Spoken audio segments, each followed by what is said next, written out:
Welcome on board, guys. It's Shuika, and today we have a new episode about art fundamentals, a series of called Draw Everything You Want, and that's a journey about mastering the fundamental elements of art.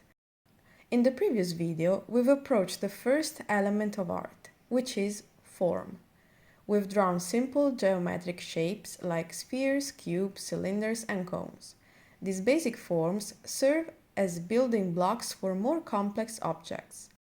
We practice sketching these forms from different angles to develop a solid understanding of their three-dimensional nature.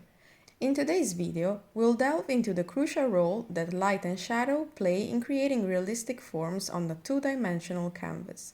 Stick around as we explore the concepts of light source, highlights, midtones, shadows, and more. Let's kick things off by understanding the basics. A light source is the key player in our artistic world, influencing how surfaces interact with the light. Highlights, midtones, and shadows come into play, creating a dance of light that gives our artworks depth and realism. Cast shadows and coarse shadows are integral components that contribute to the illusion of three-dimensionality. Now, let's talk about values. Values are the shades of light and dark that convey depth in our drawings. I'll show you how varying values impacts the perception of forms, emphasizing the importance of a smooth transition between light and shadow areas for a truly realistic representation, or on the contrary, how an art edge is important to show the true form of a subject. There are four elements you need to pay attention to in order to really give the perception of dimension to your drawings. The first three, more obvious, are light, shadows, and cast shadows. The third and almost forgotten one is reflected light.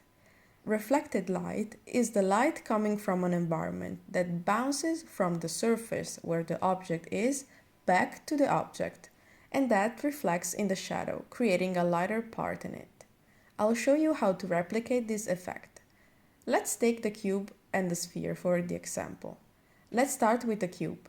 I will suggest an HB pencil for this exercise, but you can follow me and draw with a lighter and darker shade of colored pencils. Start by drawing a simple outline of a cube. Ensure that the lines are straight and parallel.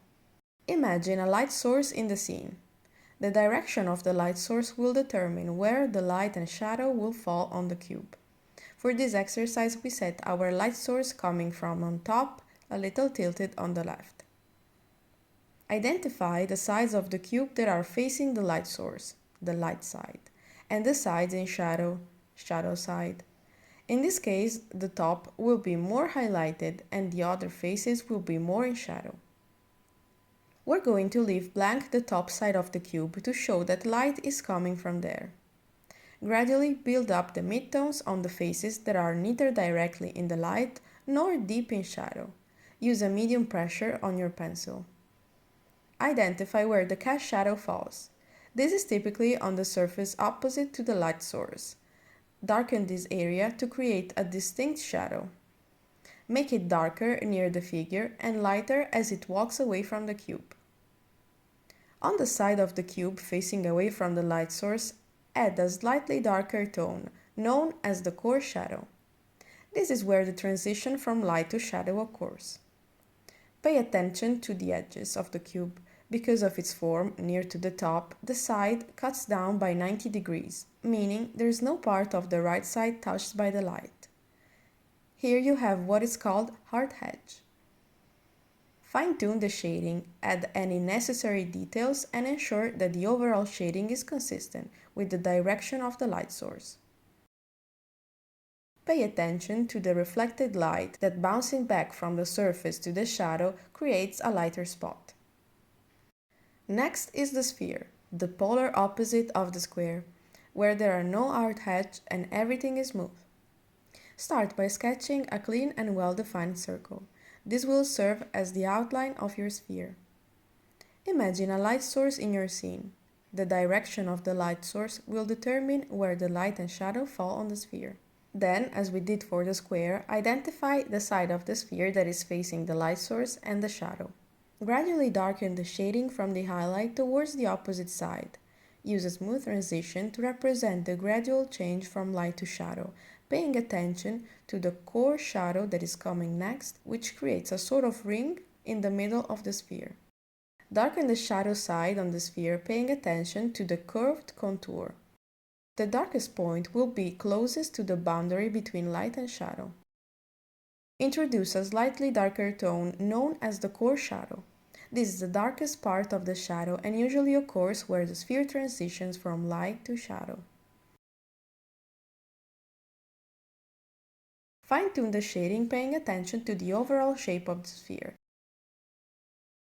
I believe that once you know how to shade these two, the cone and the cylinder will come easy for you. Here, I'll demonstrate how. It's a process about building the values just as much as we need to create a realistic outlook. Here I'm using two colored pencils for each form, but you can also do it with an HB pencil and a B1 or B2. I just love color and I believe that it's not that difficult even for beginners to use them. So I shade by using a mix of hatching and circular motions, but you can also use a blender or some tissue to have an even smoother result if that's your goal. My main medium is watercolor, that's why on my Patreon as an extra content I recorded the process to have a smooth result when shading the same shapes with the same light setting but with a brush and paint.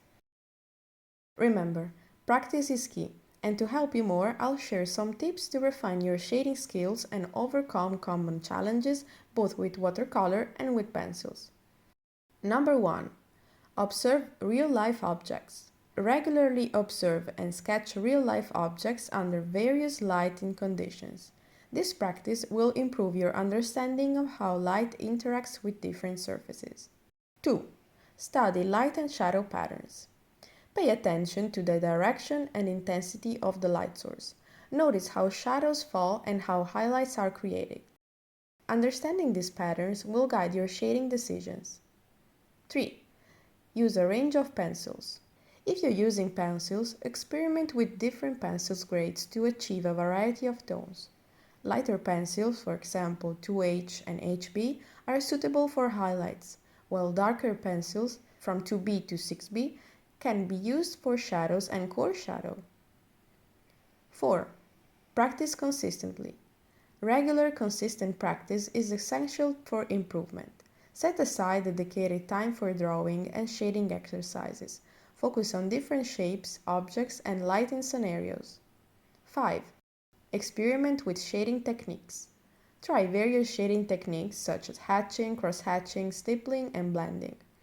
Each technique can produce a different texture and effects, so find what works best for your style and the subject matter. 6. Understand the form.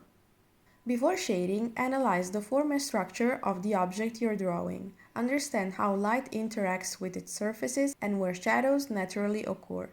This step is of vital importance to have an accurate result. If you missed out the first episode about forms, you can check it out in my channel. 7. Pay attention to contrast. Create a good balance of contrast between light and shadow.